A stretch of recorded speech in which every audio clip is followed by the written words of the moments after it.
jiya nake ta checking balance amma har yanzu babu wani sauyi. Maimakon na ji karan kuɗi ya shigo min sai gatar saƙonnin MTN ɗin banza MTN na wofi.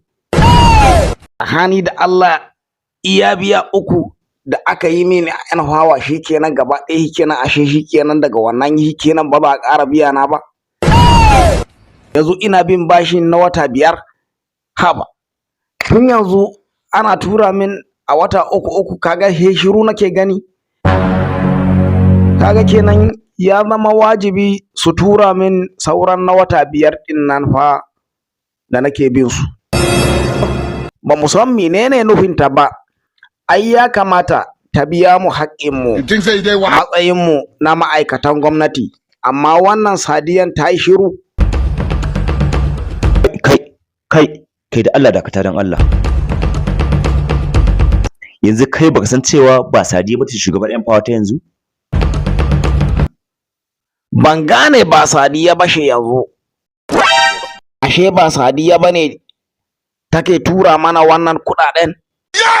Kwarai kuwa, ai yanzu Dr. Peter Edu ce shugabar yan fawa, kuma ita ce tura maka wannan 90,000 din. Ma'ana 30,000 sau 3. Kaga ko iya haka ma ka gode wa Allah. Amma har kana da bakin cewa wai kana bin ta bashin na wata 5? Dan Fulani, ka rika gode wa Allah mana. To ni email ɗina ma ya ki shigewa. Tun jiya nake kuta gwada ya ki shigewa. To me zan ce? Sannan aikin ma wanda kai alal kawai kake ji na kuɗin? Ba tare da ka je wajen aikin ba? Sannan takardar da ka cika yan fawan ma da za a yi ƙwararren bincike a kai ta boge ce ba taka bace. Sannan a matsayinka na wanda aka ɗauka malami a yan fawan nan, ko da ka je makarantar babu abin da za ka iya yi.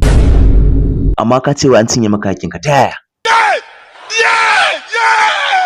Na fuskanci bun naka kuma akwai shin mutunci.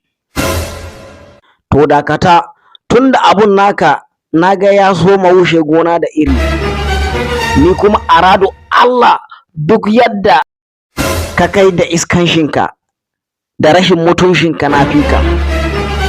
Kai ɗin banza, yanzu kai ne zaka buɗe min ido?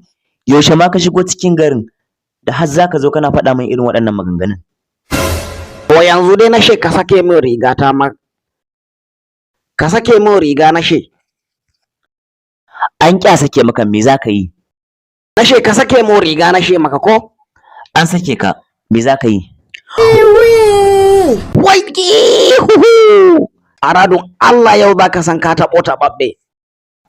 Idan kai ɗan shikakken ɗan iska ne, to aradun Allah ne shikakken ɗan tasha ne.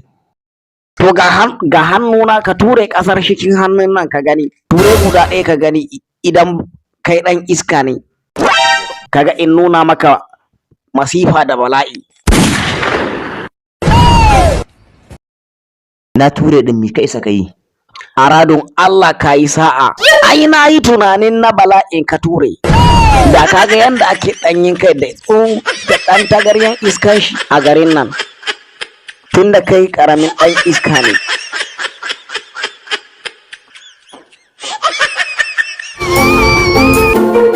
Ku rattaba mana subscribe sannan ku danna ƙararrawa. Haka zalika ku san baɗa mana like, ku saburbuɗo mana sharhi sannan ku yaɗa wannan ɗauka.